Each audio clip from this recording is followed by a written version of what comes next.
सुप्रभात बच्चों, स्वागत है आपका हिंदी कक्षा की ई पाठशाला में।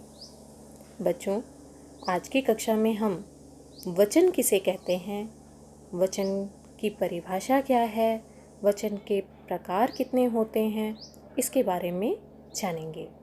तो आइए शुरू करते हैं। वचन शब्द के जिस रूप से संज्ञा के एक या एक से अधिक होने का बोध हो उसे वचन कहते हैं। जैसे तितली, तितलियाँ, बिल्ली, बिल्लियाँ, बच्चा, बच्चे। बच्चों, व्याकरण ज्ञान में बच्चों वचन का सीधा सरल सामान्य अर्थ है संख्या।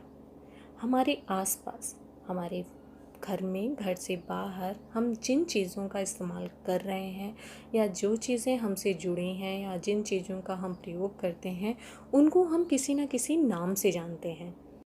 अब बच्चों, वचन दो प्रकार के होते हैं, एक वचन और बहुवचन। जैसा कि मैंने आपको उदाहरण से बताया कि तितली, तितलियाँ।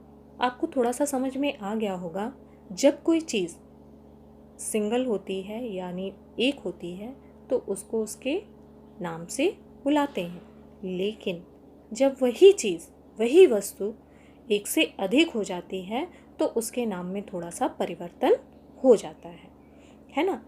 एक वचन इसे ही बहुवचन कहते हैं। नाम में परिवर्तन जो होता है और उसका नाम बदल जाता है, उसके परिवर्तित नाम को ही हम बहुवचन कहते हैं।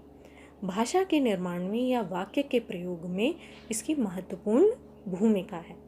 बच्चों, जब हम कोई वाक्य बनाते हैं या कोई सेंटेंस लिखते हैं तब हमें इस बात का ध्यान रखना होता है कि चीज़, जिस विषय में हम वाक्य को बना रहे हैं या जिस विषय में हम लिख रहे हैं उसमें वह वस्तु एक वचन रूप में है या बहुवचन रूप में है।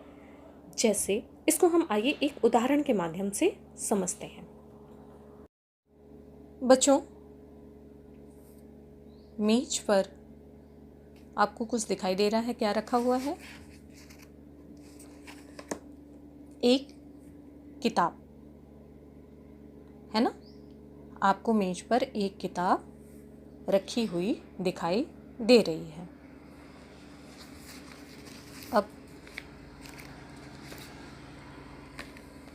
अब बताइए, मेज पर क्या रखा हुआ है? मेज पर बहुत सारी किताबें रखी, कहानियों की किताबें रखी हुई हैं। अब उदाहरण के माध्यम से मैं आपसे एक प्रश्न कर रही हूँ। आपने मेज पर क्या देखा? अब आप इसका उत्तर मुझे दोनों रूपों में, एक वचन रूप में और बहुवचन रूप में लिखकर देंगे। बच्चों, आशा है आज की कक्षा में आपने वचन के प्रकार को अच्छी तरह से समझ लिया होगा। अगर फिर भी कुछ नहीं समझ में आया तो आप मुझे व्यक्तिगत रूप से संपर्क करिए। धन्यवाद।